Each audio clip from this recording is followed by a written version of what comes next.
Ya hablaste mucho, Iván. Bueno, la jornada número 9 en el estadio La Benemérita Universidad de Puebla. Partido, como dicen, de 6 puntos. Era inmediato Facundo Erpen el que abría el marcador. Fue goliza de 5-0 a favor de Lobos BUAP. Con esto, ahora, dentro de los 9 partidos que restan, dentro de los 8 que restan, 24 puntos están en disputa. Lobos BUAP solo necesita sumar 9 puntos para que ya matemáticamente se salve de no descender. Esta derrota le pega durísimo al equipo de Veracruz, puesto que ya tienen que remar ellos contra corriente. Al día de hoy son últimos en la tabla de cocientes y está ya cada vez más que cantado que Veracruz se va a hundir, este equipo allá vecindados en el Luis Pirata de la Fuente. El otro partido que arrancó también la jornada sabatina fue en Querétaro. Le pega a Barrientos al travesaño y luego Luis Quiñones, bien atento que estuvo ahí, le mete la parte interna con la parte izquierda. El 1-0 a favor, sí, muy contento Hernán Cristante. El equipo de Toluca con esta victoria que al final fue de 2-0. Vemos a Quiñones otra vez que asiste para el segundo gol. Ya se empieza a separar porque hay 5 equipos, o había 5 equipos de la jornada MX número 9 con 12 puntos. Ahora ya llega a 15 Toluca y con esto, por supuesto, ya se instala en zona de liguilla, importantísimo para poder calificar el equipo de Toluca. Y también, por supuesto, se están realizando 2 partidos más. La finalización de la jornada sabatina, Tigres le está ganando hasta el momento 2-0 a el equipo de Monarcas Morelia. Gol de Arne Pierre Guignac, Rafa Carioca. En juego está Pachuca y León. Los famosos hermanos están empatados a 1. Uno está en la posición 11, el otro en la 12. Y más adelante el de América contra Tijuana, que ya había dicho el señor Miguel El Piojo Herrera que Mateo Zuribe no va porque tiene acumulación de ya 4 tarjetas amarillas. Una más estaría perdiéndose el clásico contra las Chivas, aunque ahorita cualquiera le puede ganar a las Chivas, como el partido que será mañana, muy probablemente en el Estadio Olímpico 68, Pumas contra este equipo de las Chivas Rayadas.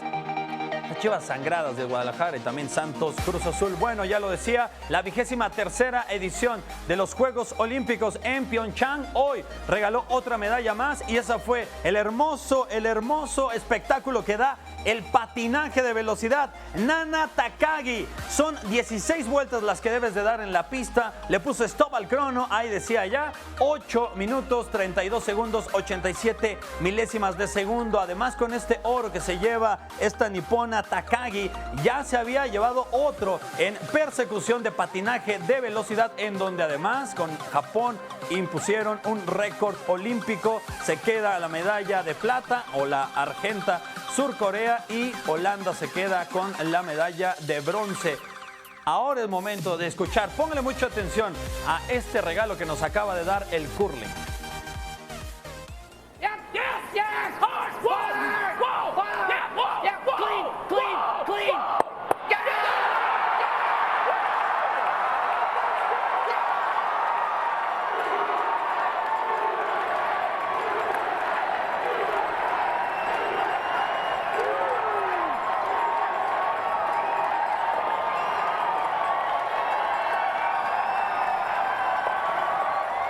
Una longitud de 45 metros, deben de ir 2 barredores empujándole, dándole dirección o mayor velocidad a la piedra de granito, y son 8 tandas.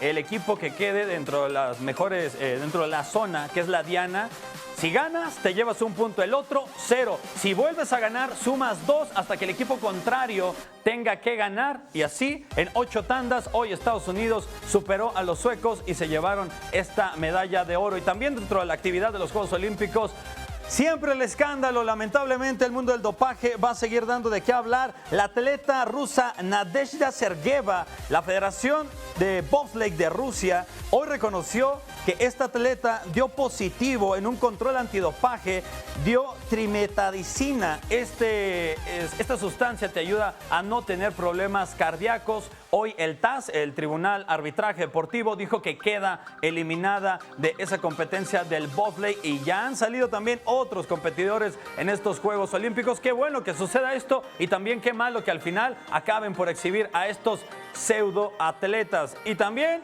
lo nefasto, el día de hoy en la segunda jornada de la división alemana, El portero es Mark Flegen. Estaba tomando agua. Esto neta solo me pasó una vez en la primaria cuando el famosísimo portero, que es el Perucci, se fue a tomar un pau pau y en eso le metían gol. Esto increíble lo que se da. El Duisburgo contra el Ingolstadt. Al final ganó el equipo del portero 2-1, pero qué remedio de asco de ese cancerbero que, bueno, se perdió por tomar agua. Es que cuando uno le da sed, pues sí, ni modo, hay que tomar agua. Bueno, hasta acá la información deportiva.